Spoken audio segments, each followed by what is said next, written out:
E é isto. Querendo, João?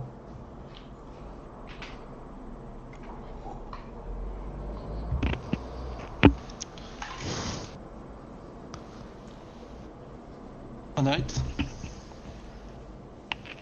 Conseguem ouvir? Perfeito. Sim. Não sei se o Sandro está aí. Estou Tá a aí? ver. Eu estou. Eu Boa também. noite, meus caros. Bem-vindos. Vamos aqui falar um bocadinho sobre aquilo que é as nossas previsões e a nossa antecipação deste Mundial. Bem, sejam bem-vindos ao nosso podcast. É a primeira vez que vamos fazer, por isto possivelmente vai estar aqui muitas coisinhas mal feitas, a qualidade pode não ser a melhor, mas isto vai melhorando com o tempo. Aqui à minha, não sei qual é, à minha direita, creio eu, Sandro, à minha esquerda, o Nuno. Não sei se querem dizer algumas palavrinhas iniciais, mas bem-vindos acima de tudo. E que seja o próximo mês, seja um grande mês de futebol e que termine da melhor forma para nós. Que acho que é aquilo que estamos todos a torcer, pelo que eu vejo ali nas previsões antecipadas da final. Acho que vamos todos pelo mesmo caminho.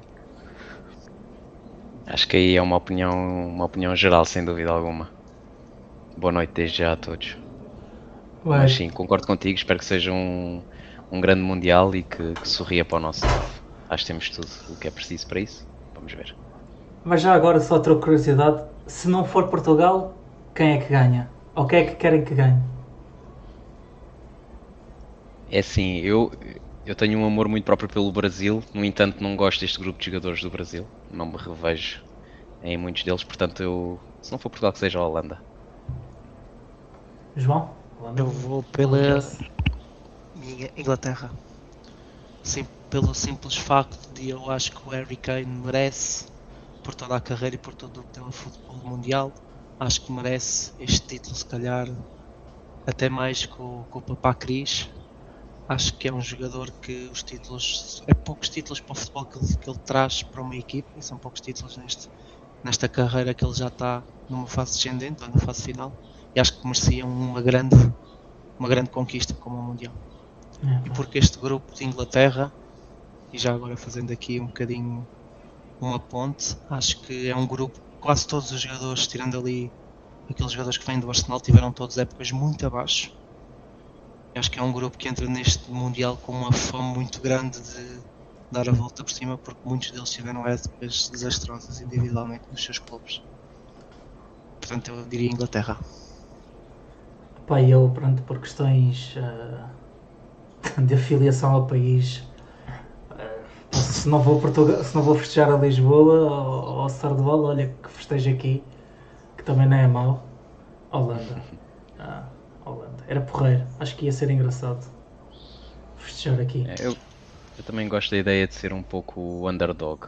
Acho que era engraçado. Pá, eu também já estou um bocado cansado de torneios, ser sempre constantemente as mesmas grandes seleções. Acho que falta um Leicester dos Mundiais. Já vamos falar das surpresas, mas falta assim Marrocos ir. Aqueles clubes, aqueles países pequenos com tradição de futebol muito grande. Marrocos, um Uruguai outra vez. Acho que ia ser muito bonito. Turquia, pronto, correu mal o primeiro jogo. Já vamos um bocado atrasados, mas a Turquia também ganhar, devia ser espetacular. Acho que ia ser mesmo, e mesmo pela Europa toda devia ser aí.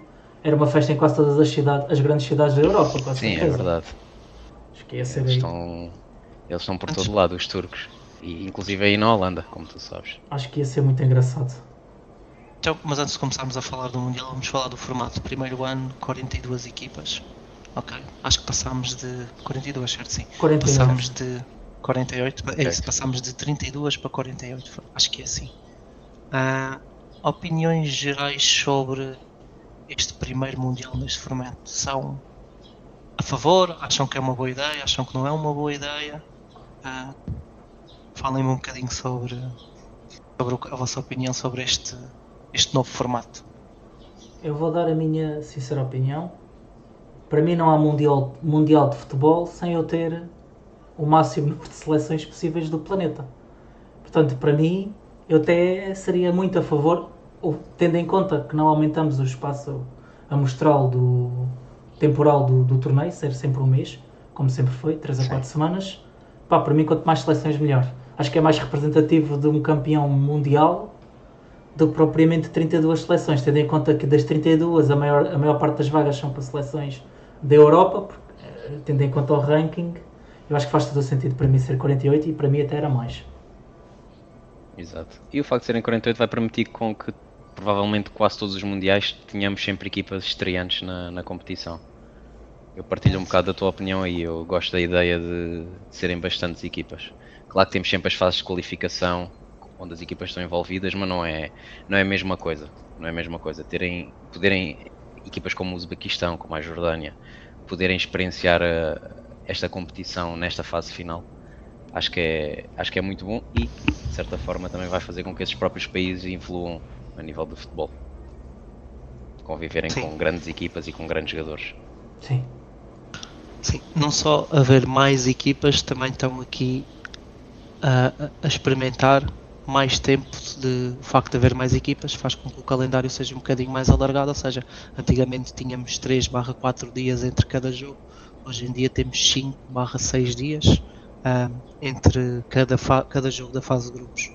Exato. Acham que isso pode ter a longo prazo um papel fundamental para aquelas equipas que têm muito talento e que podem recuperar, ou acham que as equipas que têm pouco talento vão beneficiar um bocadinho de, já que têm pouco talento, há mais tempo de recuperar, então as poucas equipas que têm alguns jogadores super importantes, como o caso de Equador, que tem uma ou duas caras, seleções que não têm tanta qualidade, mas que têm mais tempo de recuperação, acham que pode ter um peso ao longo da competição, ou poderá não ser um fator relevante de todo?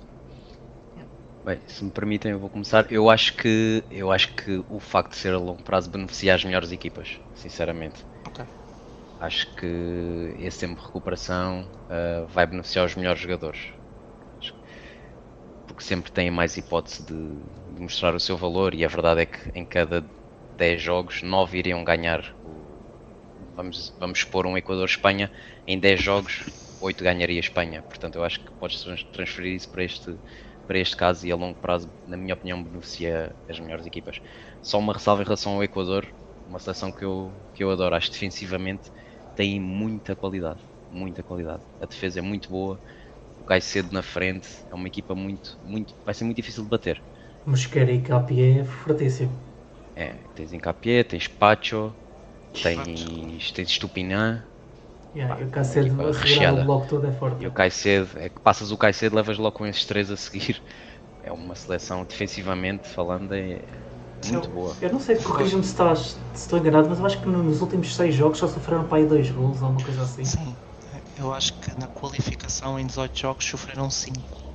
Pois, e numa competição em que acaba por ser a partir dos playoffs, porque eu acho que o grupo deles eles vão sempre passar, acaba por ser um dos fatores mais importantes, que é não sofrer golos, e o facto de eles serem super coesos defensivamente. Eu meti-os como minha surpresa da competição, por causa disso mesmo. Acho que se calhar a melhor época que fez da carreira, mega centralão do Paris. Acho que esteve mesmo muito bem. O Caicedo, apesar do Chelsea não ter tido a melhor das épocas, acho que dispensa qualquer tipo de comentário. Ela é um box-to-box incrível, está em todo o lado, tem um pulmão surreal, e a única coisa que eu acho que lhes falta é um bom ponta de lança. Tem o Valência, que já está um bocadinho cansado, ou com alguma idade, uma idade avançada, mas que tem muita experiência. Jogou a Premier League, 4 ou 5 anos, se não estou errado. Teve também no Fenerbahçe, agora acho que está a jogar no México, mas muita qualidade também. E é um jogador que com a experiência pode resolver um bocadinho, como o nosso Cris. É verdade. Gosto muito do Equador, muito mesmo. Uma base defensiva como eles têm permite sempre que o ataque consiga pelo menos aproveitar a velocidade. Como é uma equipa sul-americana, vai ter sempre aquela garra e aquela velocidade típica, e tendo uma boa base defensiva vai permitir que eles arrisquem. Ok, vou falhar uma vez, mas vou ter mais oportunidades porque confio a 100% na minha defesa. Acho que isso acho sinceramente vai ser um bom mundial para o Equador também. E não nos esqueçamos que nós estamos a falar de seleções, portanto, em termos de rotinas de equipa em termos de dinâmicas de jogo, alternativas ao plano de jogo, não vai haver para aqui coisas extraordinárias. Desengane-se quem acha que vamos ver uma masterclass. Portanto, eu acho que faz sempre a análise de quem tem o melhor ataque, mas eu acho que, e voltando ao histórico no futebol, para mim a melhor defesa ganha campeonatos, e neste caso acho que numa competição como o Mundial, e se nós formos a ver os registros históricos, tu não vais ter nem 3-0 nem 4-0 nas fases de knockout. Portanto, vais ter 1-0, 2-1, e acho que teres uma base sólida de defesa, acho que é crucial, para não dizer, é mesmo muito mais importante do que teres um grande ataque. Sim. E o exemplo disso é, por exemplo, é o exemplo do Brasil. Nós já estamos aqui, já começou o Mundial, e o primeiro jogo de Brasil defensivamente foi desastroso. Foi mesmo muito mau. Não quero usar maus termos, mas acho que o Brasil teve... O Marrocos foi superior. O Marrocos dominou o Brasil. Teve ali bastante. 15, 20 minutos onde o Brasil teve por cima, mas a partir do momento que o Marrocos entrou no jogo, o Brasil desapareceu. Sim, e a primeira meia hora de jogo é completamente controlada por Marrocos. Ou seja, o plano de jogo que o Brasil trazia para cima da mesa não teve sucesso. O que quer dizer que quando Ancelotti e aquilo que ele preparou durante estes meses para o primeiro jogo com o Marrocos não resultou. O que pode trazer maus indícios quando for à frente nos playoffs e a preparação for mais curta. Se com um tempo minimamente grande para preparar não resultou, quando o contra-relógio for apertado, não vejo muitos bons indícios para o Brasil nos playoffs. Também perdeu um dos laterais titulares. Também perdeu um dos laterais titulares. O último jogo, o último amigável antes do Mundial. Pronto, mas de qualquer das maneiras não é para desculpar. Eu acho que a defesa do Brasil, especialmente nas laterais, com o Ibanez, não foi à direita? Na primeira parte, e depois na segunda entrou o Danilo. Ok. Mas lá está, fazendo o comparativo aos Brasis que nós estamos acostumados, nós temos dois laterais, no Douglas e no Ibanez, que não te vão dar nenhuma profundidade em comparação com o Cafuz e Roberto Carlos, e mesmo com o comparativo com as grandes seleções que estão presentes neste campeonato mundial, Nuno Mendes, João Cancelo, com o Corella, Porro, ou quem tu quiseres meter à direita, e mesmo a França com Coudé e Hernández, ou o que tu quiseres. Acho que o Brasil defensivamente peca muito para as restantes seleções, muito mesmo. Sim. Até mesmo para a América do Sul. Exato. Taticamente o que se viu ontem foi que o Danilo, eu por acaso só vi o jogo, só vi a segunda parte do Brasil, fui vendo a primeira parte, mas vi com muito mais atenção a segunda parte, e o Danilo com bola era um terceiro central, ou seja, o Danilo não dava profundidade nenhuma. Eles tinham 1 a 3 e o Danilo era um deles. Mas já na primeira parte também saíam a 3. O Roger Ibanez era a mesma coisa. O Casemiro descia, o Ibanez subiu um bocadito mais, mas depois levou o amarelo, pronto, na segunda parte já nem entrou. Exato, portanto não são laterais que vão dar profundidade. Sim, e, falando agora aqui num termo mais defensivo e pegando o ponto que estávamos há bocado a falar sobre a coesão defensiva do Equador, nós vimos uma Argentina no último Mundial, em que defensivamente muito fortes ali, mais coisas no meio campo do que propriamente na defesa, mas eu queria pegar no tópico, e um back-to-back da Argentina, será possível, não será possível? Acho que só aconteceu um bis na história dos mundiais, não sei se estou aqui a dizer algum disparate, mas acredito que foi só o Brasil que conseguiu um back-to-back na história do futebol mundial. É possível esta seleção da Argentina ganhar novamente o Mundial? Ou acham que vai ser, como falaram há um bocado, entre as grandes favoritas, França, Espanha, Portugal? Será possível a Argentina trazer de novo o caneco? Ou não? Eu, sinceramente, acho que sim. Acho que é muito possível, porque eu vendo as equipas e é muito por aí que eu também acho que Portugal também pode limpar o torneio. Eu acho que não há equipas muito equilibradas em todos os setores, ou seja, mesmo os que eu considero favoritos têm debilidades em alguns setores, uns na defesa, outros no meio campo, outros no ataque. A Argentina tem uma coisa muito boa, a Argentina tem aquela vontade do grupo de ajudar o Messi, e o Messi, da maneira que joga hoje em dia com 38 anos, serve e chega perfeitamente para jogar nesta seleção argentina, porque os outros 10 vão dar o sangue e o suor que têm por ele, não só pela Argentina como por ele.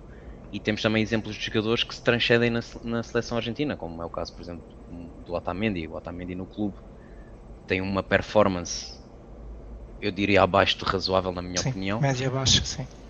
E chega à seleção argentina e transforma-se, é um jogador completamente diferente. E os jogadores argentinos têm esse quê? Eu acho que o ponto fraco da Argentina é a defesa.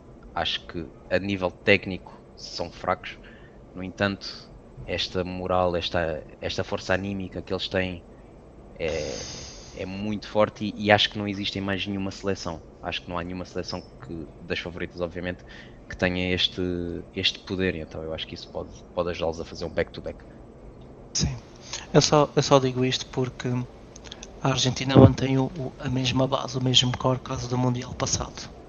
McAllister, Enzo Fernandes, De Paul está a jogar hoje em dia, que para mim foi um dos melhores, se não o melhor centrocampista do Mundial passado. Acho que foi encheu todos os campos, fazia tudo e mais alguma coisa pelo Messi, como disseste bem. Mas hoje em dia não sei se ele tem a capacidade física que tinha há 4 anos atrás. Eu não sei se com um De Paul mais em baixo e com uma McAllister que não fez uma grande época, e mesmo o Enzo Fernandes teve uns furos abaixo, eu não sei se aquilo que foi, na minha opinião, a grande valência deles no último Mundial, que foi aquele meio campo que ia a todas as bolas, lutava por tudo, que se vão ter a mesma capacidade física este ano. E depois não há Di Maria, o Álvarez está muito bem, mas o Messi também já não deve ter a mesma capacidade, que passaram 4 anos a jogar a uma intensidade de futebol baixa. Eu não sei se ele vai ter aquela vontade e predisposição que tinha no último Mundial. Sim, e a verdade é que já tendo ganho um Mundial, a fome não vai ser a mesma. A fome de conquistar outro não será a mesma. Pois não. E eu vou criticar um bocadinho a Argentina do Mundial passado, porque tirando as semifinais com a Croácia 3-0, foi 2-1 com a Austrália tremido, foi com a Holanda super tremido, a final, Deus ainda hoje não sabe como é que o Colomboani não o enfiou lá para dentro. É verdade. Portanto, foi incrível, foi super merecido. Eu acho que foram enquanto seleção, enquanto conjunto, foram a melhor seleção do Mundial passado, mas acho que foi um pouco como Portugal no nosso primeiro Euro. Acho que não. Os astros alinharam-se ali todos, houve ali uma espinha dorsal entre Dibu, o Martínez, o Otamendi e o De Paul, aqueles três, aquela primeira linha, acho que tiveram os três muito bem. Especialmente o Dibu, acho que o Dibu fez um Mundial uma coisa absurda. Sem dúvida. E pronto, e alinhou-se, aconteceu, justíssimo, mas acho que muito dificilmente não vai acontecer. Acho que os laterais, mais uma vez voltando ao assunto dos laterais, Montiel e Molina não chegam, o Acunha jogou o Mundial passado, não está o Acunha sequer convocado. Acho que Molina e Montiel não sei se chega. E o Romero também. O Romero está lesionado, também não vai, não sei se vai chegar em termos defensivos. Tagliafico já não é nem um terço do que era, e nem sei que é o outro lateral direito. Portanto, acho que vai pecar um bocadito. E depois tens outra coisa que a Argentina tem este ano, que eu não via no Mundial passado, que é, tem banco com fome. Tens aqueles novos jogadores, Simeone provavelmente vai querer jogar, o Nico Paz vai querer jogar, tens mais jogadores que provavelmente vão querer jogar. O Barco provavelmente vai querer jogar e isso pode-se refletir um bocadito na dinâmica da equipa. Antigamente, se havia jogadores que não jogavam, não havia problema. E eu acho que neste Mundial já não vai acontecer. Portanto, isto o grupo já não é bem o mesmo, sim. Portanto, o que faz normal, eu vejo a Argentina numa fase de renovar um bocadinho a seleção. O Barco a entrar, Nico Paz a entrar, o Simeone também é um jogador que pode acrescentar bastante, que é preciso. O Enzo Fernandes também já não vem, por exemplo, o Enzo Fernandes vem no estatuto no Mundial do Qatar, vem de um Benfica, que sejamos sinceros, no panorama europeu não é nada extraordinário, portanto é um jogador que vai para o grupo naquela de eu tenho que me afirmar. Tem um Mundial incrível, mas vem num momento de eu tenho que me afirmar neste grupo. Eu acho que neste momento já é consensual que ele é titular, portanto eu acho que a predisposição do Enzo Fernandes também pode não ser a mesma. E a mesma coisa com o McAllister. Acho que se não estou a errar, é a primeira ou a segunda época de Liverpool. Eu acho que ele ainda faz o Mundial com o Brighton. Portanto, percebes? A predisposição desses jogadores, tendo em conta os clubes onde estavam, é completamente diferente. Acho que é capaz de haver um bocadinho mais de desleixo. E eu quero que haja. Eu também quero que haja. Então, e vamos agora para falar um bocadinho de Portugal. acho que é indiscutível, ok? Ao longo da nossa história tivemos muito boas gerações, mas acho que está aos olhos de todos que esta é possivelmente a melhor, não é possivelmente, é a melhor geração que Portugal já teve na sua história. Quase todos os jogadores, acho que são só 3 jogadores a jogar no campeonato português, o que por si só fala da qualidade que temos no nosso grupo. E temos jogadores a jogar nas melhores equipas e em forma.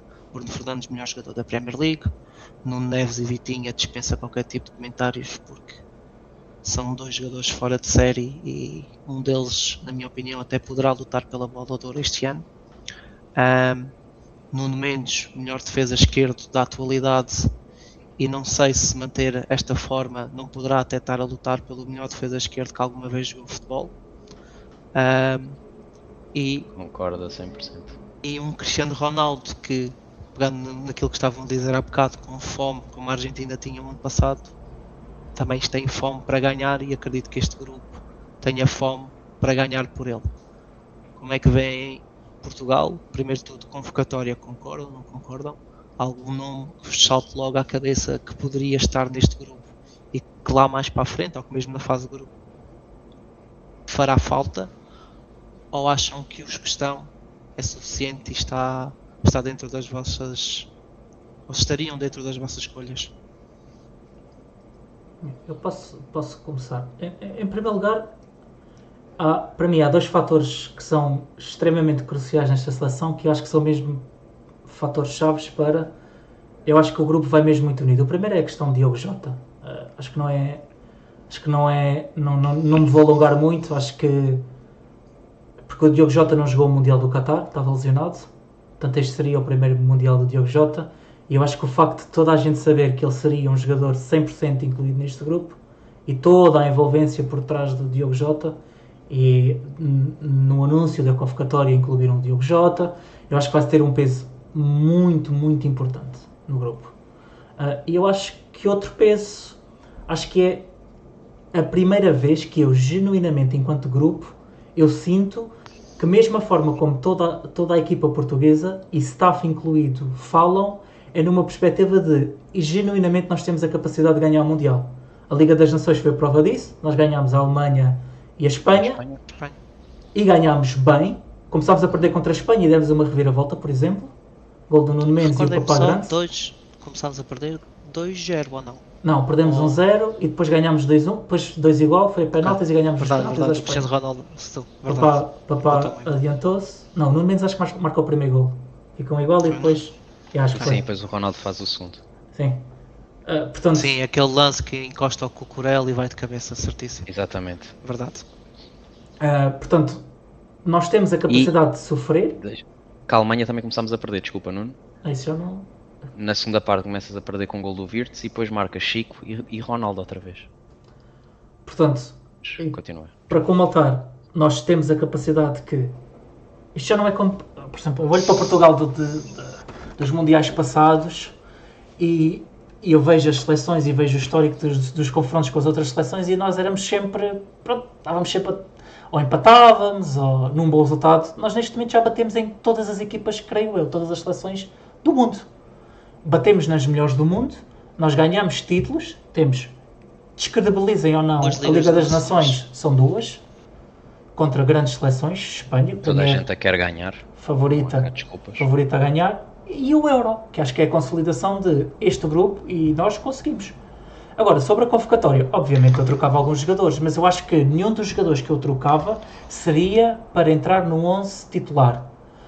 O que significa que, em termos de gestão do meu primeiro 11, acho que não fazia alteração nenhuma. O que aqui poderia fazer alterações e o que eu faria era certos momentos do jogo.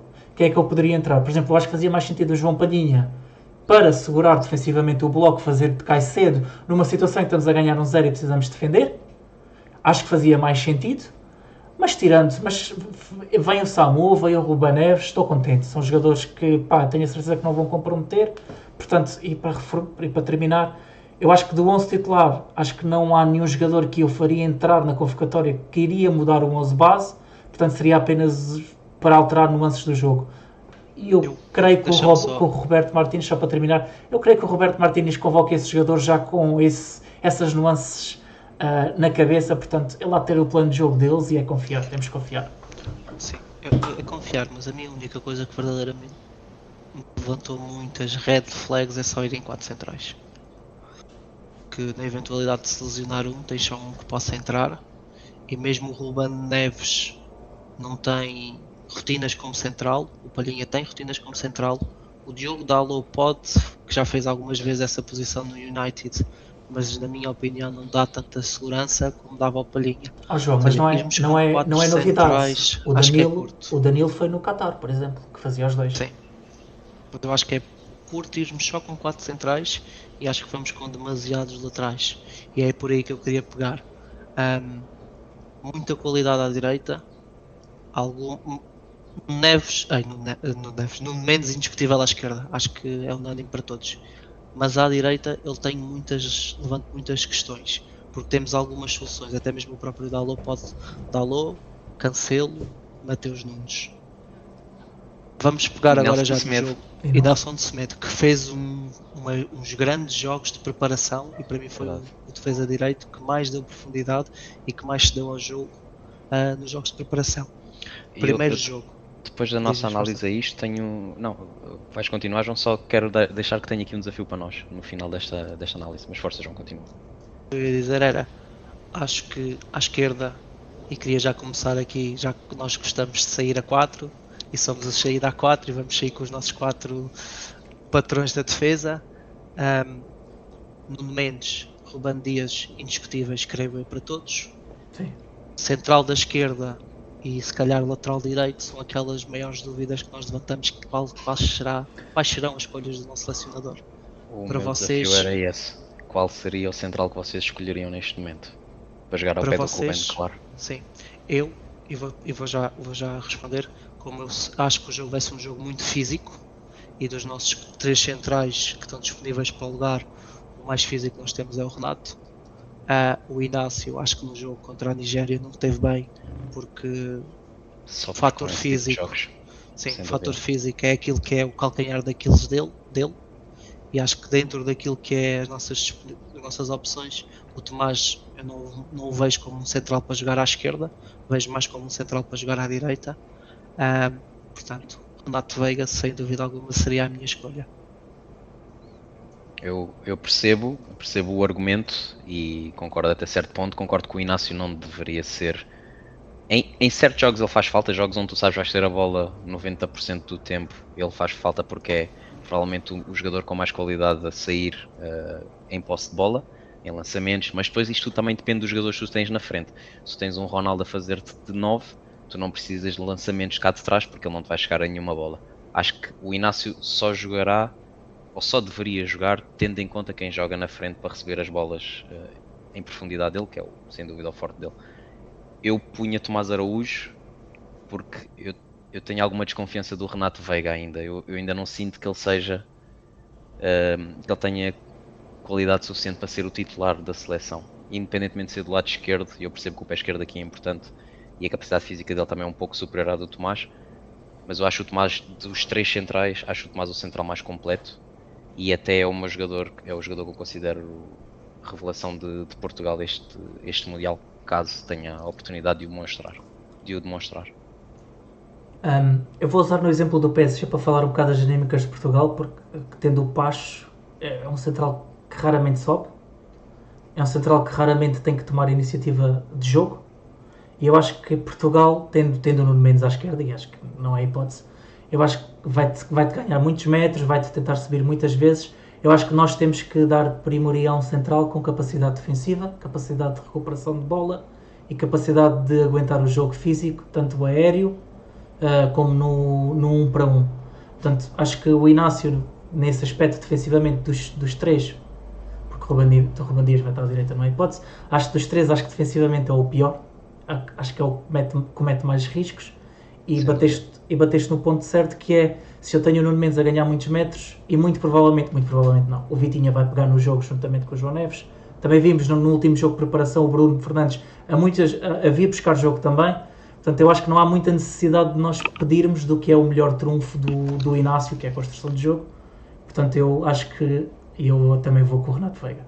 Com muita pena minha, porque eu acho que o Tomás Araújo é mesmo muito, muito bom, mas eu acho que defensivamente o Renato Veiga é melhor que o Tomás Araújo. E fisicamente, no duelo aéreo, o Tomás Araújo não é muito forte. E nós, tendo em conta o perfil do Nuno Mendes, temos que ter um perfil com umas características aéreas muito fortes, e tem que ser o Renato Veiga para a posição. E agora, o lado direito. Só que eu acho que para falarmos do lado direito temos de perceber o sistema de Portugal como um todo. Se vamos jogar com um lateral como o Nelson Semedo, que gosta de ir à linha e cruzar, se calhar à esquerda já vamos ter um extremo ou mais um médio interior, porque o Nuno Neves faz jogo interior. Para mim, à esquerda acho que não vai haver mexidas e espero que não falhe muito isto. Pedro Neto e Nuno Mendes à esquerda. À direita é onde eu levanto as minhas dúvidas, mas depois já dão a vossa opinião. Eu acho que se para jogarmos com Cancelo e Nuno Mendes são dois extremos muito idênticos, porque fazem os dois muito jogo interior, o que faz com que precisemos de um ala direito, um extremo direito, na minha opinião, mais parecido com o Bernardo, um jogador que não procura tanta linha, porque Cancelo, se for com o Cancelo, vai procurar mais jogo interior e é preciso fazer ali um enquadramento naquela zona, e o Bernardo para mim, a qualidade que ele tem é esse jogo, essas tabelinhas de jogo interior.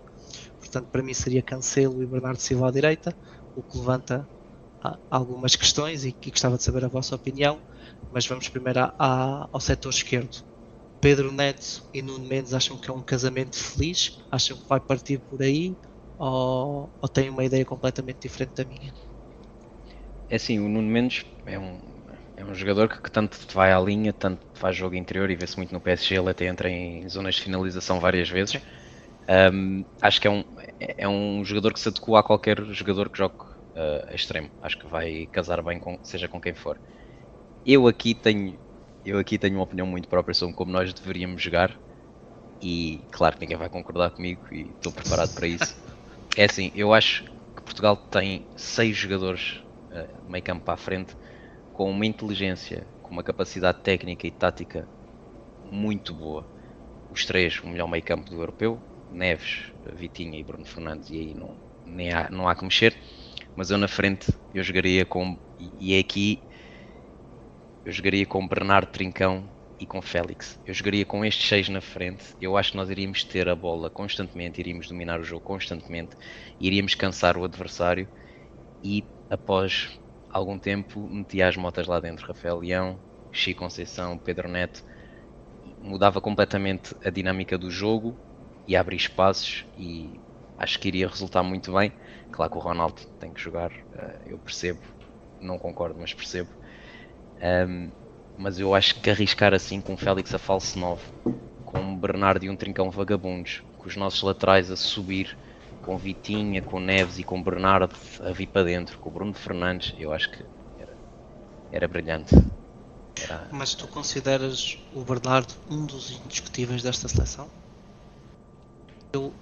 É assim, para mim na minha cabeça é. Na minha cabeça para mim, também na minha cabeça, aquele 4, desculpa interromper, Força. na minha cabeça aqueles 4, Vitinha, da mesma forma que Vitinha, João Neves e Bruno é indiscutível para qualquer pessoa, o Bernardo para mim é à direita também. À para direita. Mim também. Exato, para mim também, sem dúvida alguma. Claro que ele não teve o melhor ano e estamos todos a par disso, mas o Bernardo é um jogador com uma inteligência acima da média, é um jogador que tem uma capacidade tática superior e tem que jogar. Tem que jogar. Mas lá está, isto aqui iria permitir que tu tivesses muita bola, tu tinhas muita qualidade lá dentro do terreno de jogo, e tinhas o Nuno Mendes a aparecer nas costas, tinhas o Cancelo a aparecer nas costas, e tinhas jogadores com inteligência suficiente para saber fazer cobertura a uma subida do Cancelo, para saber ver, com uma visão de jogo, para saber ver, ok, vou meter a bola no Cancelo, vou meter a bola dentro, vou meter a bola por cima. Eu acho que era um nível de inteligência incrível que nós conseguiríamos ter em campo, e algo que os adversários não estariam à espera. Mas isto é uma opinião muito arriscada, eu sei. Não sei que não concordam. Eu não acho que seja arriscado. É repescado, eu queria dizer que é um pouco mais repescada, porque terias de deixar Ronaldo fora, terias de deixar Motas de fora, não tinhas nenhuma Mota em campo sem ser os laterais, mas acho que a qualidade que tu irias ter em campo era tremenda. E só para terminar, eu não sou da opinião que Félix e Ronaldo devam jogar juntos, porque depois, a nível defensivo, a primeira pressão não está lá. Vais pressionar com 9 jogadores apenas e isso não resulta. acho que havia espaço para os dois jogarem se, e só na premissa de, se calhar, encostares o Bruno à esquerda, que já o fez algumas vezes na seleção. O Bruno encosta à esquerda, jogas quase num 4-4-2, ou melhor, se calhar, se quiseres um 4-5-1 ali com o Félix no meio, completamente vagabundo, como dizias, a cair para a esquerda e para a direita. Bruno à esquerda, Bernardo à direita, Vitinha Ou Trincão. Ao Trincão, sim. E Ao Bernardo Pedro no Neto, meio com... É isso, algo assim. E os dois, se o Félix se descaísse para a direita, o Bernardo vinha para o meio, se o Félix se descaísse para a esquerda, vinha o Bruno para o meio. E acho que dava perfeitamente para jogar com os dois. Tinha de ser um 4-5-1, 4-4-2, como quiserem chamar, que eu acho que não vai acontecer. Claro que em não. momento algum, durante toda a nossa qualificação, aconteceu. E eu acho que nós pecamos muito, porque, e se nós formos ver o PSG campeão, é um PSG que joga com falso 9, mas tem uma capacidade que acho que nós, enquanto seleção, temos jogadores com características muito parecidas que nos permitem esta metamorfose ofensiva consoante as necessidades do jogo. Tu tens o Dembélé a vir buscar a jogar à direita e o Doué faz o meio, e tens o Doué a jogar como falso 9 e o Dembélé, por exemplo, a jogar encostado à direita também, ou vice-versa. E o Kvaratskhelia também a fazer movimentos interiores para o Nuno Mendes ganhar a linha toda. Eu acho que nós temos jogadores com essa capacidade. Eu acho que se nós jogássemos como o Sandro disse, com Félix como falso 9, nós jogávamos com o Bernardo Silva e um extremo esquerdo que não seja um extremo esquerdo como Pedro Neto que queira ganhar a linha, seja um extremo esquerdo para fazer movimentos para dentro. Acho que nós ganhávamos muito e nós íamos ter 90% da bola ou 95% da bola. E nós temos outra vantagem, que é o Bruno Fernandes tendencialmente é um jogador que gosta muito de fazer meio, mas meio esquerdo, sempre com tendências para a esquerda, o que permite sempre puxar mais um jogador, abre mais espaço à direita, e o Bernardo ganhando mais espaço à direita permite se calhar, por exemplo, o João Neves chegar à área, que também é muito fortíssimo. O João Neves tem muito golo.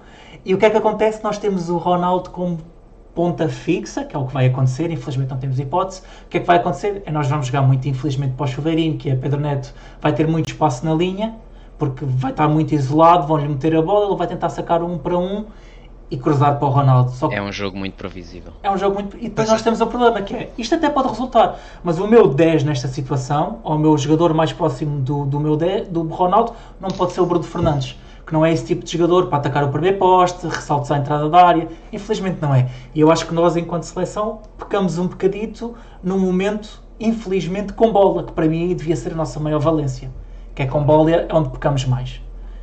E por isso é que eu acho que ele mete aí como jogador o jogador e o melhor jogador. Acho que nós temos 2 wildcards e vimos na fase nos jogos amigáveis, que se chamam Rafael Leão e Chico. Acho que são os 2 wildcards, são 2 super subs para quando o jogo tiver partido aos 60, 65 minutos.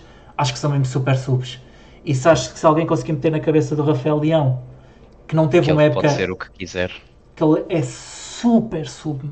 E o Chico é a mesma coisa, são 2 jogadores que entraram aos 60 minutos, têm uma capacidade de ruptura, de ganhar metros, de remate, é uma coisa fantástica. Acho que são mesmo, vão descarregar imensos jogos. Mas eu tenho pena que o Roberto não queira aproveitar as dinâmicas que a equipa do PSG já tem e esquecer que nós fomos campeões europeus com a espinha dorsal do Sporting. É aproveitar o que já temos, aproveitar, as rotinas estão lá, é só alinhar um bocadinho as peças à realidade do clube. Eu acho que nós aqui devíamos ajeitar as peças à realidade do PSG, porque nós temos jogadores para replicar o que eles fazem. Infelizmente não vai acontecer, mas é o que é. Eu não sou o selecionador. Eu vou só meter um bocadinho de lenha agora na fogueira. Eu fiz a convocação, a minha pré-convocação até foi na bola, e depois até posso mandar o print. Eu nem sequer levava o Rafael Leão ao Mundial.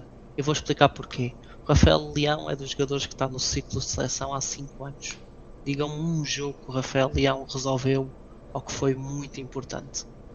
Eu acho que é um jogador que acrescenta muito pouco à forma como Portugal joga.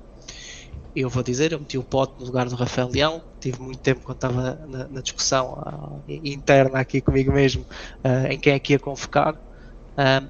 E eu acho que o Pote traria muito mais à seleção do que o próprio Rafael Leão. Eu percebo, mas eu acho que o Rafael Leão é muito individualista. Já o é no clube e eu acho que na seleção ainda é mais. Zero compromisso defensivo, super individualista em todas as ações que tem. Eu acho que numa fase em que qualquer erro pode custar, o Rafael Leão é um jogador que erra muito. Em 10 bolas ele vai-te perder 7, 8 em zonas minimamente críticas. E depois, como o nosso central da esquerda acaba por ser o nosso calcanhar daqueles, e ele normalmente joga encostado à esquerda, é débil. Acho que há muitos problemas com o Rafael Leão quando o Rafael Leão joga, e pode haver um buraco muito grande nessa zona. Sabes que, isso eu não sei se o Rafael Leão... Sabes quando tu fazes uma convocatória, tu tens que ter jogadores que te consigam trazer algo que o teu 11 base em princípio não tem, ou alternativas para o teu 11 base. É por isso, por exemplo, houve muita contestação à convocatória do Gonçalo Guedes, mas o Gonçalo Guedes para a posição de 9 é um 9 que te traz um conjunto de opções que o Ronaldo não traz. Por exemplo, é por isso que eu não ia para o Paulinho, por exemplo, porque acho que o Paulinho em termos de perfil é muito parecido ao Ronaldo. Por isso é que eu trazia o Guedes. E o Rafael Leão é um dos poucos extremos que tu tens, para não dizer o único, que tem muita capacidade de remate. O Pedro Neves vai-te cruzar, o Bernardo Silva é raríssimo rematar, apesar de ele ter, acho que ele remata muitíssimo bem, é um jogador que procura muito pouco o golo, e eu acho que o Rafael Leão e o Chico Conceição, sim, são jogadores que te trazem esse tipo de capacidade. E para aquele jogo desatado, nós precisamos de um Éder, que está ali atrapalhado, mandou uma bejarda lá para dentro e pintou. E eu acho que o Rafael Leão, em momentos como super sub, e o Chico a mesma coisa, são dois jogadores que têm essa capacidade. Por exemplo, o Chico Conceição, independentemente do momento de forma, esteja a jogar bem ou mal, é o jogador que eu convoco todas as minhas convocatórias eu convoco 10 em 10, porque tem esta capacidade de desbloquear um jogo. E o Rafael Leão eu meto na mesma categoria. Por exemplo, eu não vejo nada em termos de mudança de dinâmicas de jogo. Por exemplo, o Pompote é um jogador muito certinho, muito regular, capacidade técnica, mas joga muito de costas para a baliza, percebes? Não acho que para ter entre um e o outro, eu vou sempre para um jogador que me traga algo diferente. Por isso é que eu trazia o Rafael Leão, sempre. Mas eu acho que as duas pessoas que trazem algo diferente à seleção é o Trincão e o Francisco. Tanto que o Trincão acabou por ser esse super sub que tu falas, no eu se eu não estou aqui a induzir em erro, e no segundo, não, foi super sub no primeiro, foi super sub no segundo jogo do grupo, o terceiro é ele que começa a titular. Portanto, ele ganhou a titularidade durante o europeu. E o Francisco a mesma coisa, já no último Mundial. Francisco é super muito sub bom. na primeira, super sub também ali, acho que foi no primeiro jogo, e depois foi titular. E na Liga das Nações o Chico também teve muito bem. Sim, eu nunca vi o Rafael Leão ser super sub, apesar de concordar com o que disse, todas as características diferentes. Mas sabes que eu vejo pela primeira vez, e vou voltar a... Eu quero muito que o Rafael Leão se dê muito bem. Duas razões. Ele já anunciou a saída dele, ainda não foi anunciado o clube, mas ele não vai renovar com o Milan. E eu vejo neste Mundial, porque ele também terminou, foi o melhor jogador da Série A há 2 anos, há 3 anos. E depois das 2 épocas seguintes não foi nada de extraordinário. E ele chega a este Mundial sem a capacidade de se sentir uma estrela, sequer para justificar a titularidade na seleção nacional. E eu também sinto que a capacidade dele se meter como uma super estrela já não está tão em cima. E eu creio que este voltar à terra possa ser crucial para o Rafael Leão. Calma, eu tenho os meus momentos nas seleções, os poucos momentos que se calhar posso ter, eu tenho que dar tudo. E eu creio que esse compromisso defensivo possa aparecer. A questão aqui é, será que ele não vai ser titular? Eu creio, pois. Achas que o Roberto vai apostar num Nuno Mendes e Pedro Neto? Não sei. Ele no primeiro jogo com o Chile jogou titular. Exato. Jogou. Esteve lá dentro. Sim. Essa é a minha maior... não é querer usar a palavra... receio, é isso mesmo, é a palavra certa. O meu maior receio é o Rafael jogar a titular no primeiro jogo. Porque não é um jogo, com todo o respeito à seleção do Congo, é um jogo em que nós vamos jogar 80% do jogo, se calhar dentro do make-up deles. Vai ser um jogo muito pós da nossa parte. E o Rafael Leão não é um jogador para esse jogo. Sim, acho que é um jogador, até pela postura que ele tem sempre em campo, é um jogador que é difícil perceber qual é a mentalidade dele. Ele parece ser um jogador que está sempre caixa. Eu acho que ele acha que é uma super estrela apenas pela postura que ele tem dentro do campo. Ele não é um jogador que pareça dar tudo dentro de campo. Claro que essa observação que tu fizeste não é muito boa e muito válida, e eu espero sinceramente que isso aconteça, mas eu nunca vi isso acontecer no Rafael. Portanto, Mas eu aí acho que é muito importante o staff. Porque, por exemplo, eu acho que quando tu convocas um jogador, eu acho que tu podes, o treinador, acho não, deve ter uma conversa com o jogador e explicar o plano para o Mundial do jogador, do género. Pá, tu não vais ser o meu titular indiscutível, mas eu vou precisar de ti 30 minutos por jogo, 20 minutos por jogo, sempre que tiver empatado ou precisar desbloquear. Eu acho que se conseguimos ter esta conversa com. Eu acho que o Chico Conceição é consensual que vai entrar neste registro. Não há hipótese. Eu acho é o papel principal dele. É o super papel válido. ideal, era o que eu queria dizer. Super válido. Eu acho que se nós conseguimos incutir isto do Rafael Leão, eu acho que nós temos aqui 2 jokers incríveis. E depois o Gonçalo Guedes também entra no mesmo registro. Porque são 3 motas lá para a frente e o Gonçalo Guedes tem uma raça gigantesca, é um jogador que te vai comer terra no momento todo, tanto que entrou e marcou no primeiro jogo de preparação, e é um jogador que a 70 minutos do fim, mais desengonçado, menos desengonçado, acho que esses 3 na frente, com a pressão alta que eles conseguem trazer, acho que era incrível mesmo, muito bom. E não é para alongar um tema, muito resumidamente, eu acho que realmente a não convocação do Palhinha pode, como já falámos aqui, não quero alongar o tema, pode vir a fazer falta. Acho que é um jogador diferenciado e dá-te coisas que nós não temos nesta seleção neste momento, mas o Gonçalo Guedes em momento algum é tópico. O Gonçalo Guedes é convocado e é muito bem convocado na minha opinião.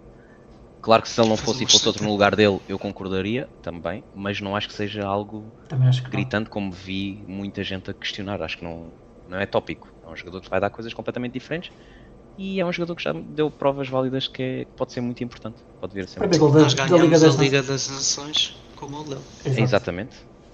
A Holanda, se não me engano. Sim. Deixem-me só aqui reforçar um tópico que eu acho muito importante. Tocar outra vez no Rafael Leão, que é o Sandro jogou futebol, eu e o Nuno registro diferente, mas todos já fizemos parte de algum desporto de equipa. O fator grupo é muito importante. Eu vejo ali o setor intermédio de Portugal, João Neves combativo, Vitinha combativo, Fernandes, se não for o jogador mais combativo do mundo, está lá perto. Acho que está lá perto.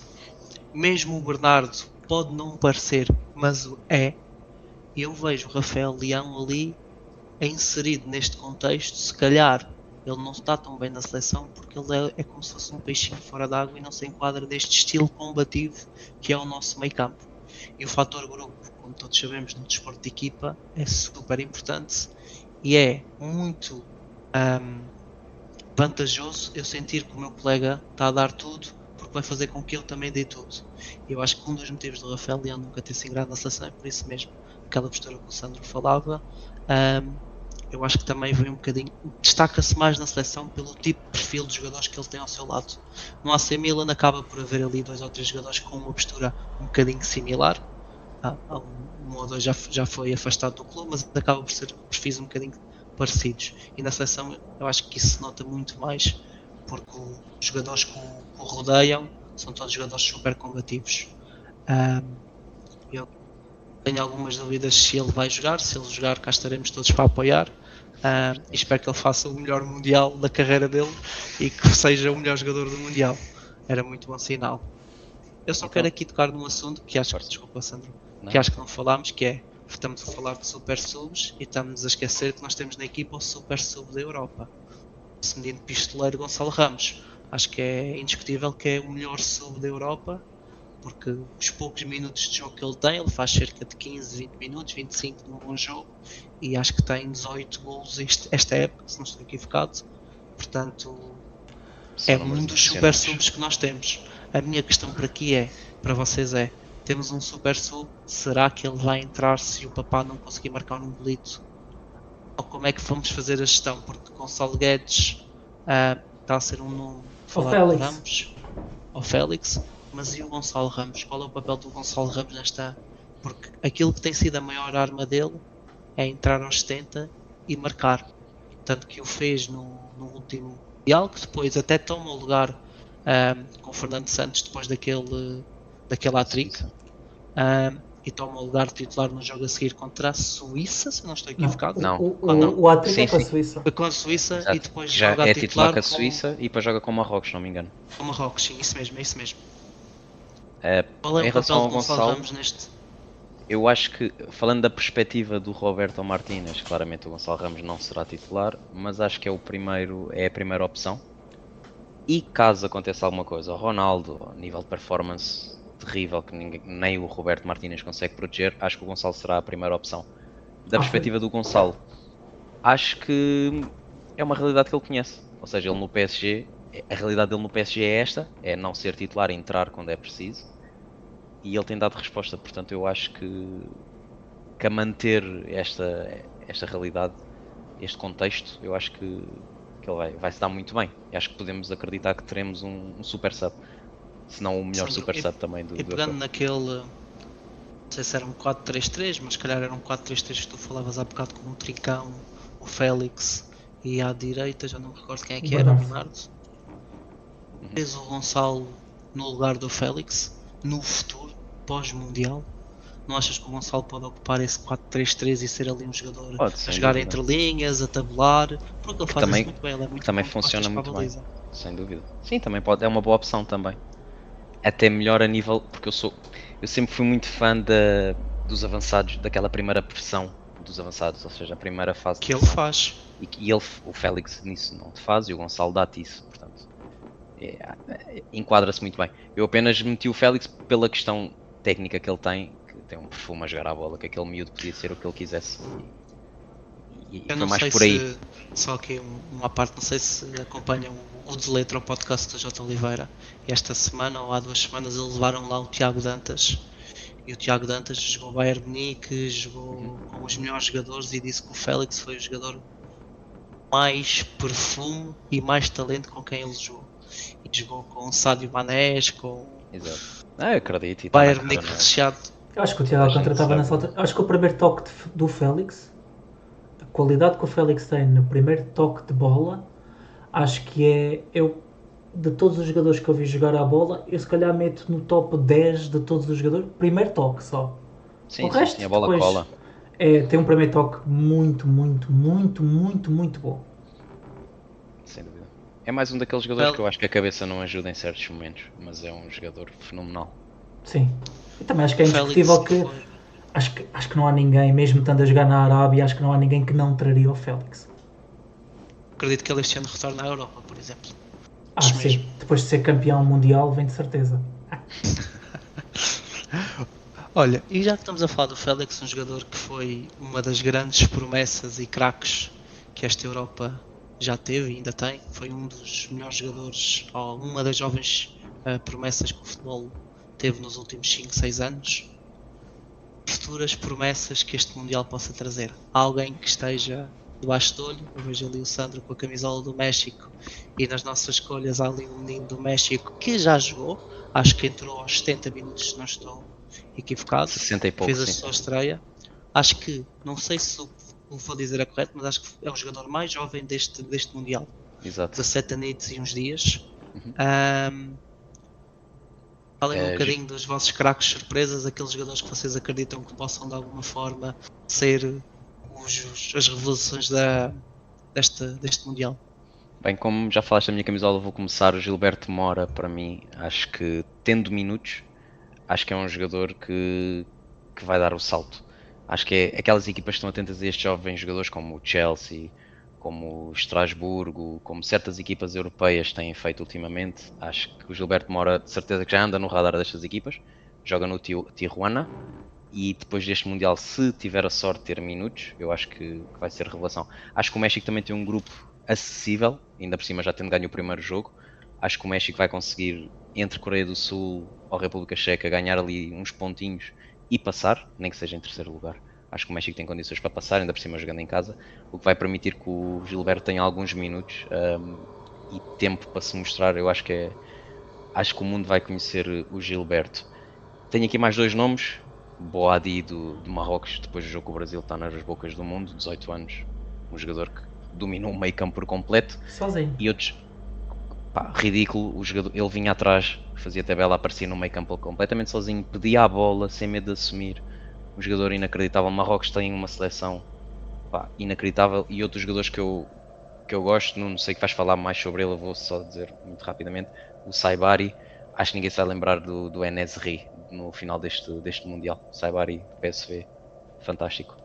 Quem não conhece, não é propriamente um jogador jovem, mas para quem não o conhece, quem não sei o futebol holandês, vão conhecer de certeza após este Mundial. Pegando no Saibari, para quem não conhece, MVP da Liga Holandesa, destacadíssimo.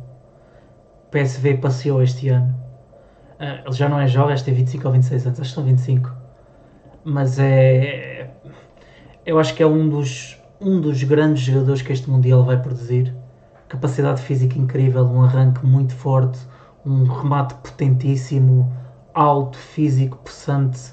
Lembra-me o Didier Drogba, neste género. Cavalo, muito possante, muito rápido, muito forte. Pá, e vai estar constantemente, vai estar 90 minutos a correr. É mesmo muitíssimo bom.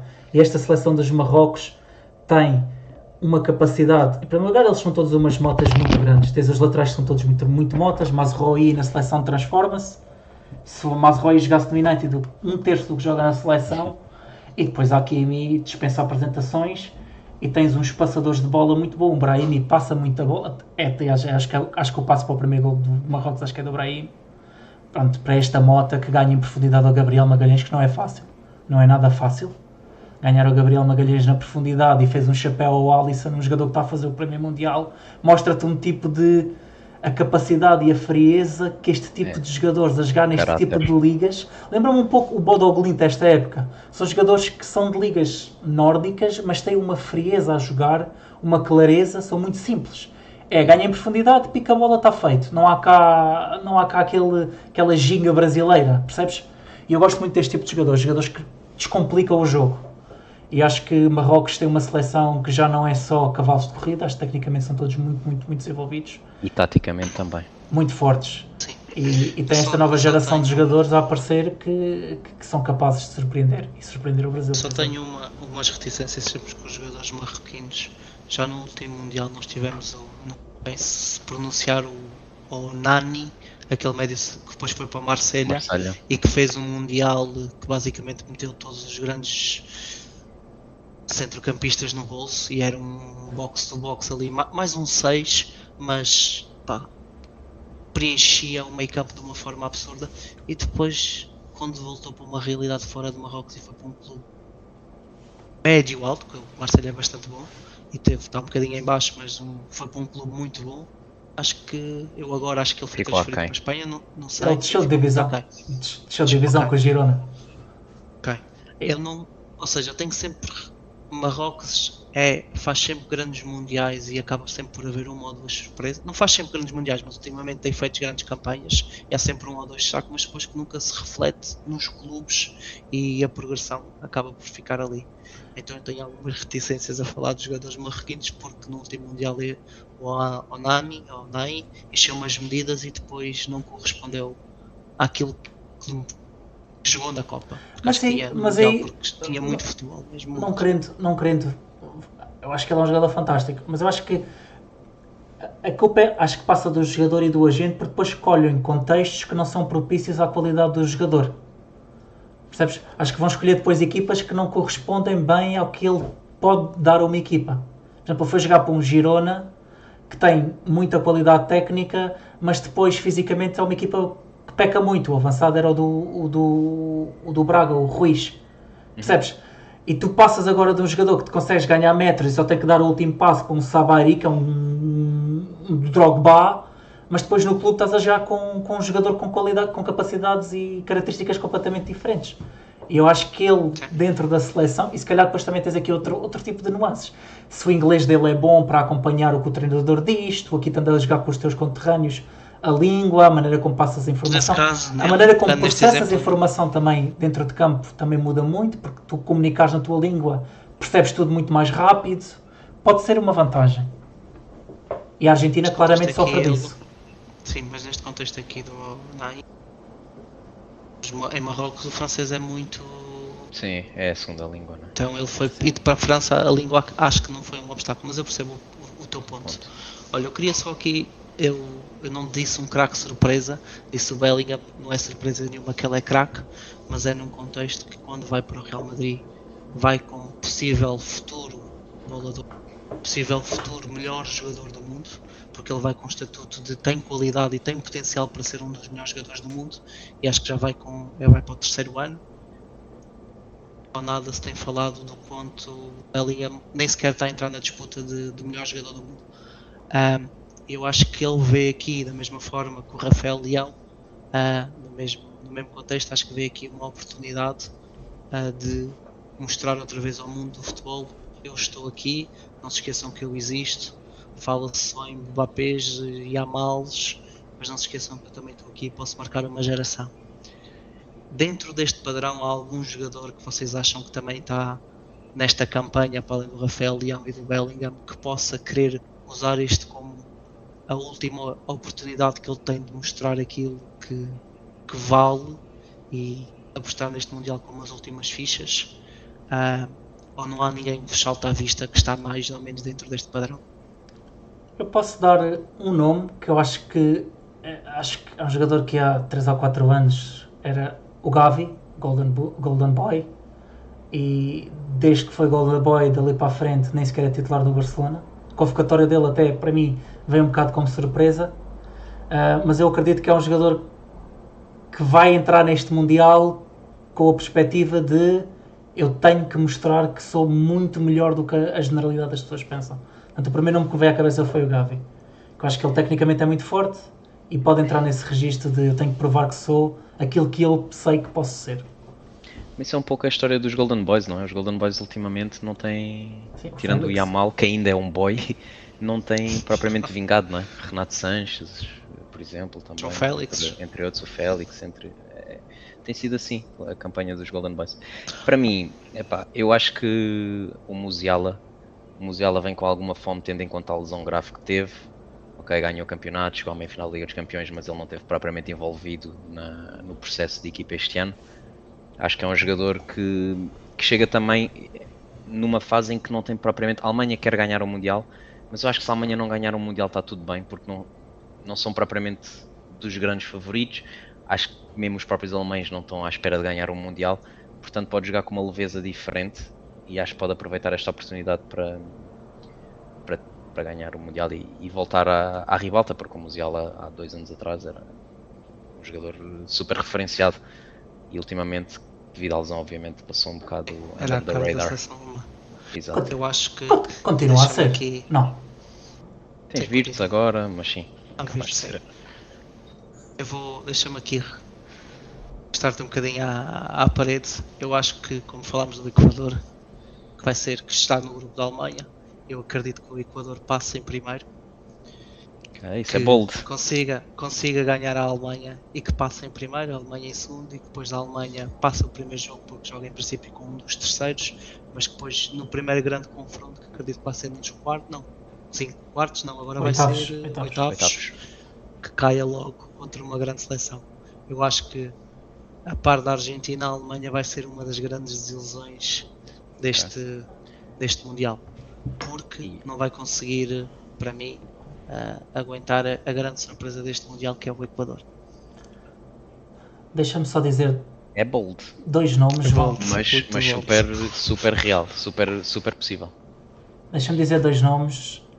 Eu acho que há um jogador, o Will Dias, da Juventus, acho que o que praticou neste ano e meio, nestes 18 meses, Sim. Esta época e o final da época das 2 épocas transatas, acho que é suficiente para ele já estar a jogar numa grande equipa. A Juventus já não é o que era.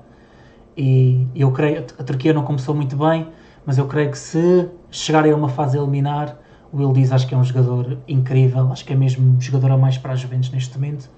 E eu quero mesmo muito, acho que o miúdo joga mesmo muito bem e quero muito que seja uma revelação deste Mundial, que eu tenho uma afinidade, não sei porquê, muito grande com a Turquia. E outro jogador, vou aqui à minha Holanda, que fez uma época muito interessante. Eu descartava-o completamente sequer de ir ao Mundial, o Maaland, e provavelmente vai ser titular. Eu ainda não vi o 11 da Holanda, mas o Maaland fez uma época incrível na Roma e acho que como falso 9 nesta dinâmica de jogar à PSG, Eu acho que o Malen pode ser também um jogador que vai trazer algo que a Holanda está a precisar há muito tempo, que é um 9 que consiga mexer com o jogo, que o Depay já não é o que era, o Vergoss já não conta para a equação. Eu acho que o Malen pode ser muito interessante nesta Holanda, com esta mobilidade que a Holanda tem, acho que pode ser muito interessante. Ok. Já que estamos agora a falar de coisas interessantes, eu tenho aqui uma pequena curiosidade. O Sandro está ali a ser atacado. Só. Tive aqui um problema técnico. Um problema técnico. Tenho uma curiosidade muito interessante. O Crystal Palace tem 12 convocados para este Mundial e o Real Madrid tem 13, o que demonstra o quão o Crystal Palace é um dos colossos desta Europa. E é a curiosidade que eu trouxe para o podcast. O Crystal Palace tem quase tantos convocados como o Real Madrid, o que demonstra o quão caótico foi a época do Real Madrid. E é a curiosidade que eu queria partilhar com vocês. A troco de curiosidades, João, eu tive a sorte desta época ter ido ver um jogo do Arsenal e foi Arsenal Crystal Palace. O Arsenal ganhou 1-0 em casa, um gol do Eze num ressalto num canto, mas a realidade foi que quem teve mais remates foi o Crystal Palace, quem teve mais posse de bola, por estranho que pareça, foi o Crystal Palace.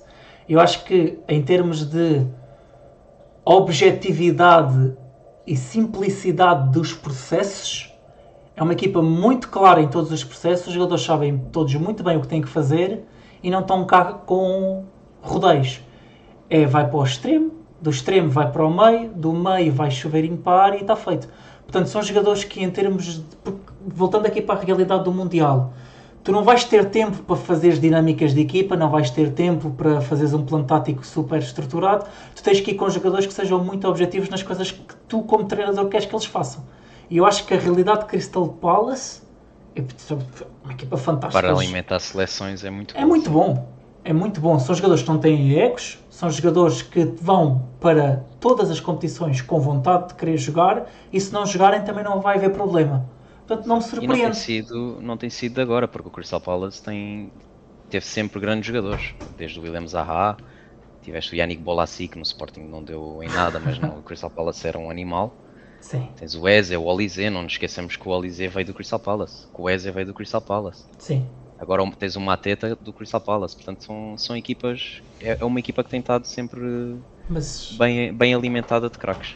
Mas esse fenómeno vê-se muito agora. Nós também vimos o Aston Villa a trazer mais jogadores que o Manchester United, por exemplo, que não é descabido todo. E o Maguire marcou um gol, por exemplo, deu a vitória à Escócia, coisas desse género. Portanto... Sim, e ontem no jogo dos Estados Unidos, o Richards do Crystal Palace aguentou-se e fez um jogo. Sim, que para mim foi uma grande surpresa o resultado final, 4-1, não estava nada à espera, e foi uma agradável surpresa e fizeram um jogo defensivamente super coesos. Richards esteve super bem.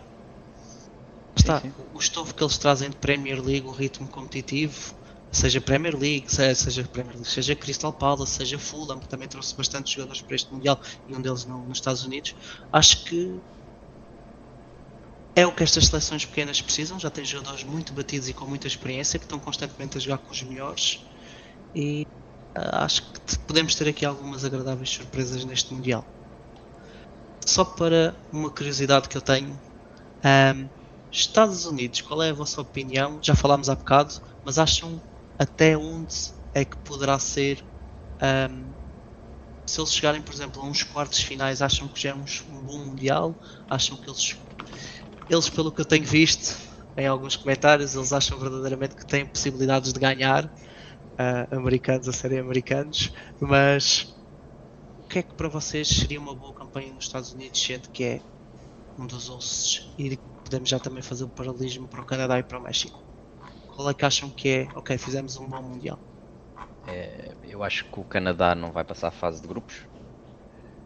Deixa-me só confirmar, o Canadá está com a Suíça, o Qatar e a Bósnia, empatou o primeiro jogo com a Bósnia, que para mim foi um bom resultado. Acho que Bósnia jogou muito bem a primeira parte. Eu quando digo passar é nos dois primeiros, claramente pode passar em terceiro lugar porque o Qatar é uma equipa muito limitada, mas se passar em terceiro lugar, portanto acho que na fase seguinte fica pelo caminho. O México passando em segundo ou em terceiro, na fase seguinte também não acredito que consiga passar, só se calhar uma equipa muito, muito fraca. Em relação aos Estados Unidos, eu tenho aqui um medo, um deep fear que isto seja um pouco como foi o Mundial na Coreia, onde a Coreia foi super beneficiada. Eu tenho medo que haja aqui jogo de bastidores, não vos vou mentir, e que os Estados Unidos consiga ser beneficiado em certos jogos. E não acredito que chegue a uma fase muito, não acredito que chegue a uma meia final, mas eu acredito que com sorte consiga chegar aos quartos de final, tendo também esta ajuda de bastidores, que eu acredito a 100% que pode vir a acontecer. Eu olho para esta equipa dos Estados Unidos e, ao contrário do que se pareça, e há muito o mimo do que é os Estados Unidos enquanto geração de futebol ou produto futebolístico, e eu vejo esta como provavelmente a melhor geração de todos os tempos dos Estados Unidos. São jogadores que já não estão a jogar em campeonatos periféricos. Sim. Tanto que o meio campo é o jogador do Bayer Leverkusen e o do Bournemouth. O ponta de lança titular é o titular em condições normais do Mónaco.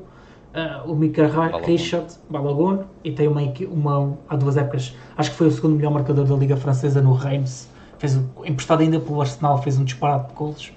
Portanto, tens ali um conjunto, depois pronto, Serginho Dest, que já tem alguma experiência, Pulisic, ou seja, eu olho para esta equipa e já não me vejo.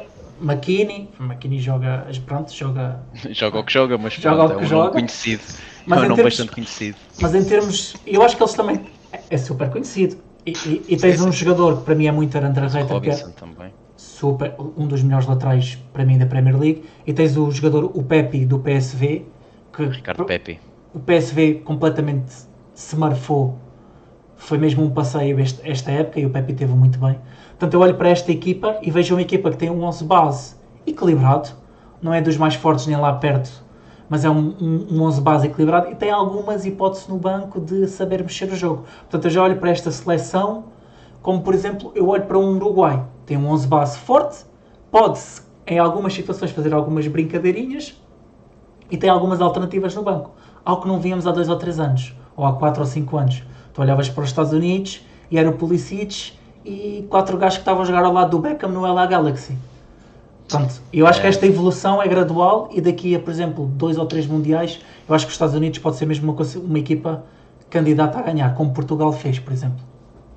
Acho que vejo neste processo. O futebol está a crescer nos Estados Unidos, e em nível de matéria-prima, se os Estados Unidos for um país que se começa a focar no futebol, tem tudo para ser uma das melhores potências mundiais, não é? Sim. E eu creio que vai acontecer, Sandro. Sim, acredito que sim também. Eu queria só referir aí o Uruguai. O Uruguai para mim vai ser uma das desilusões da parte do Brasil do Mundial. Mas eu acho que o Uruguai nem passa a fase de grupos. Acho que o Uruguai tem a pior seleção dos últimos anos. Acho que não. Acho que vai ser. Se calhar passa porque o grupo é bastante fraco. Agora também foi um bocado arriscado no que disse, mas deixa-me ver. É a Espanha, Cabo Verde, a Arábia Saudita e o Uruguai. É capaz de passar a fase de grupos, mas acho que na fase seguinte vai pelo caminho. Acho que é provavelmente a equipa mais fraca do Uruguai dos últimos anos. Sim, concordo a 100%. Sabes que eu acho que o Uruguai é uma daquelas... eu olho para o Uruguai... O meu gráfico não está correto. Eu tenho o Uruguai como a minha surpresa. Eu olho para o Uruguai como eu olho para Marrocos. São jogadores que pela seleção transcendem-se. Sem dúvida. E são jogadores que têm uma capacidade de combativa. E olho para aquele meio campo com o Garte, Valverde e depois ali o Maxi na linha. Sou muito apaixonado pelo Maxi Araújo. Muito apaixonado. E eu acho que tens ali uma espinha dorsal de seleção muito forte. Depois tens 2 centrais. Eu acho que chega. Acho que não chega. Eu acho que é muito curto. Eu acho que é um plantel muito curto.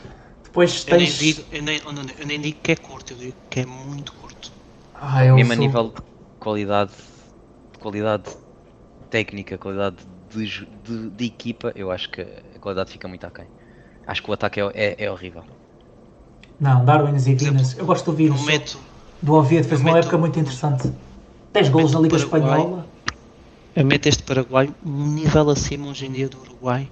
E o Paraguai 4-1 com os Estados Unidos. Epa. Ou seja, eu tenho algum receio que as equipas sul-americanas estejam num declínio tão grande, ou que este Mundial seja catastrófico para as equipas sul-americanas. Tenho mesmo essa sensação que este Mundial vai ser catastrófico e que seja um open eyes para eles para começarem a mudar alguma coisa na estrutura, seja a nível de clubes, seja a nível de federações, porque eu não vejo nenhuma equipa, ao contrário dos outros mundiais, não vejo nenhuma equipa que possa chegar sequer às meias finais.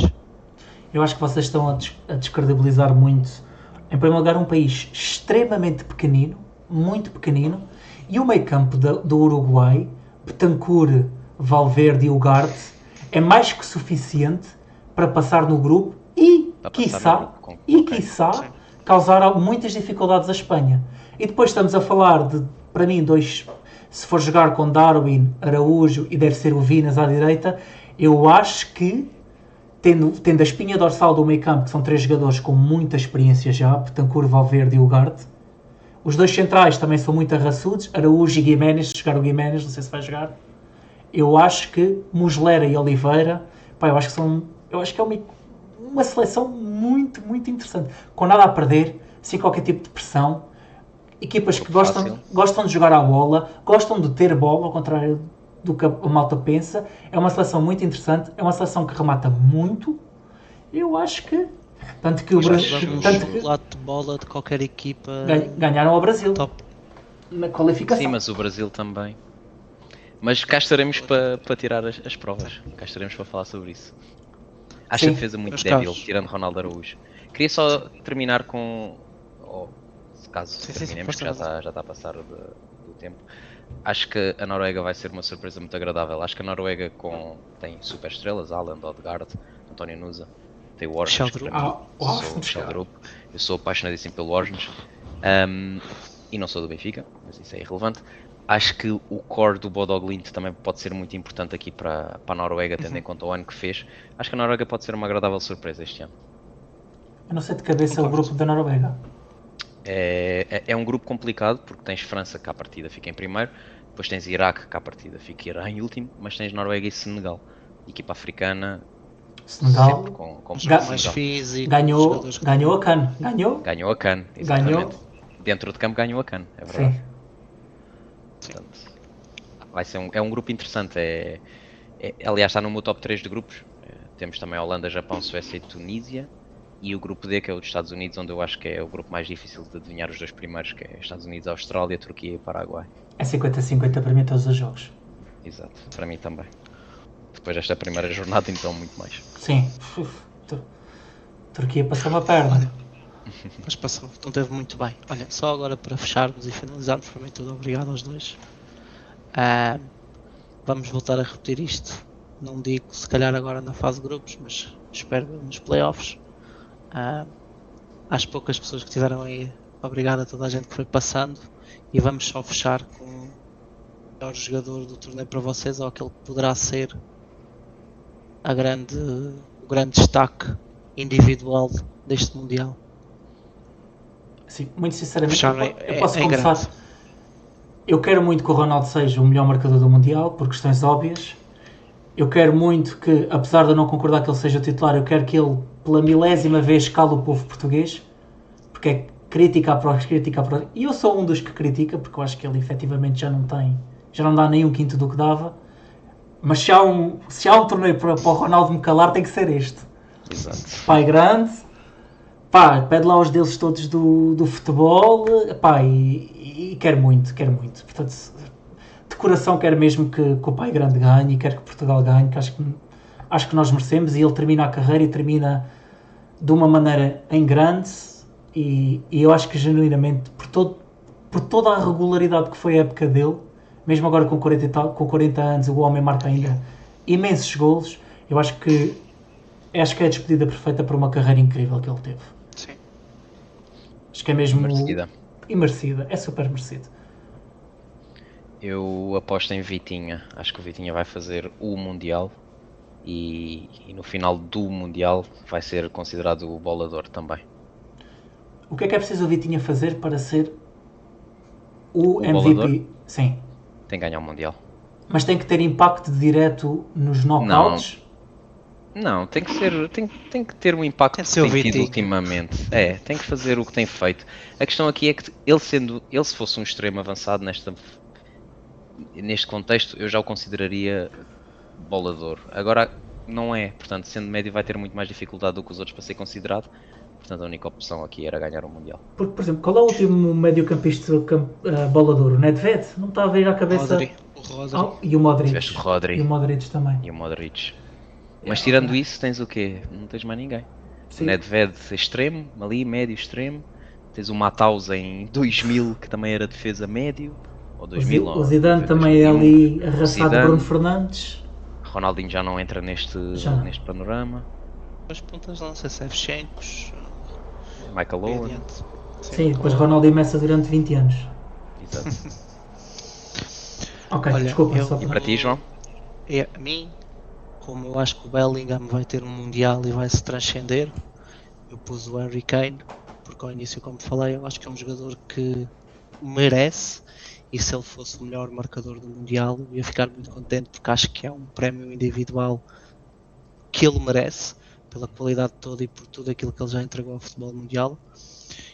E eu gostava que ele ficasse na história do futebol, e ele sendo o melhor marcador deste Mundial e o melhor jogador deste Mundial, e inclusive se Portugal não ganhar, é a Inglaterra que eu gostava que ganhasse, acho que iria ficar um bocadinho na história do futebol mundial o Harry Kane, como um dos melhores, porque eu acho que ele tem futebol para ser dos melhores e os títulos não vão permitir ficar na história. João, e agora para a controvérsia, se a Inglaterra ganha o Mundial, existe um mundo em que Saka é o melhor do mundo? Não.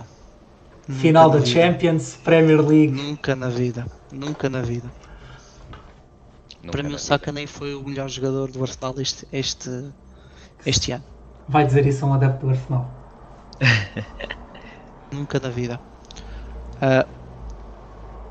E para fechar, porque fechar com o Saka não, o que é preciso, pegando na tua, é preciso o Vitinha ganhar o Mundial para ser o melhor jogador do mundo, ou no caso, por exemplo, a França ganhar, vamos ter um back-to-back do Dembélé, porque foi o melhor jogador do campeonato francês, quando só jogou cerca de 18 jogos, ou nem sequer fez 20 jogos no campeonato francês, e foi considerado mesmo assim o melhor jogador do campeonato francês.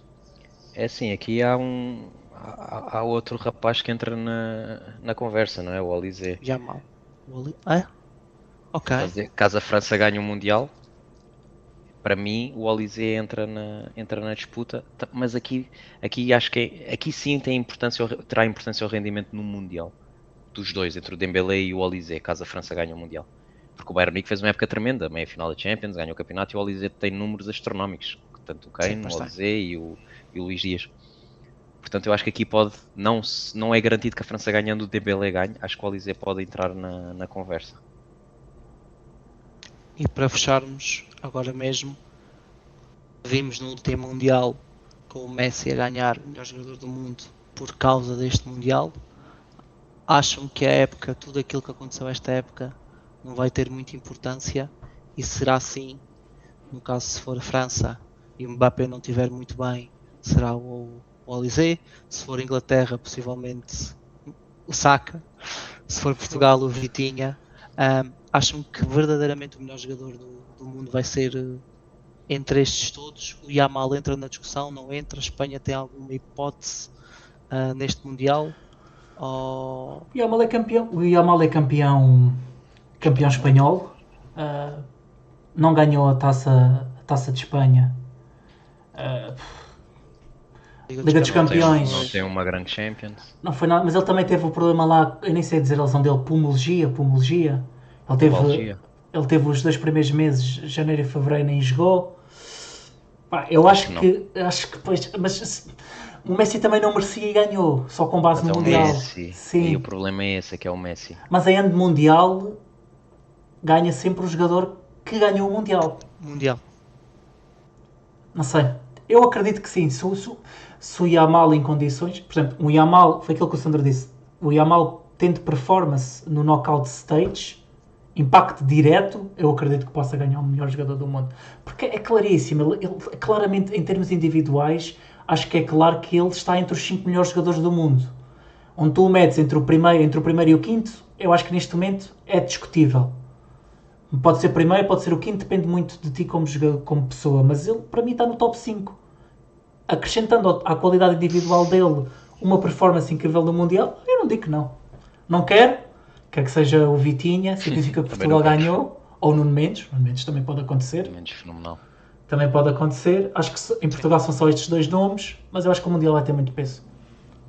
Ou então Darwin Nunes. Também pode acontecer.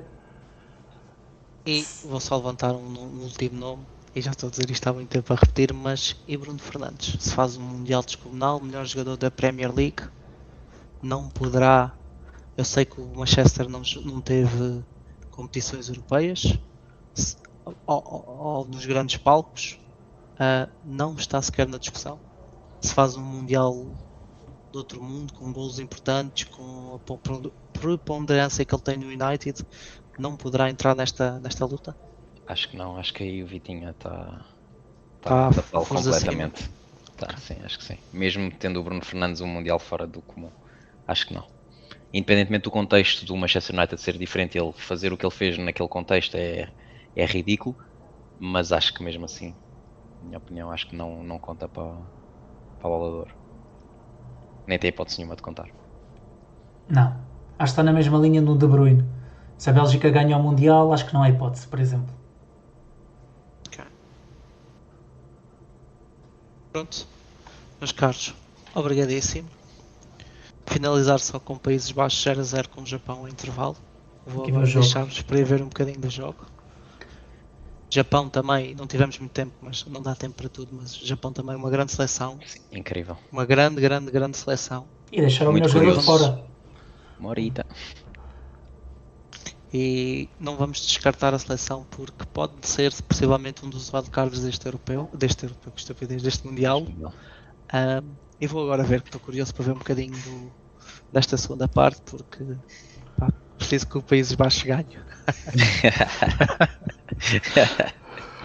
Bem, meus caros, mais uma vez obrigado. Obrigado. Foi um prazer.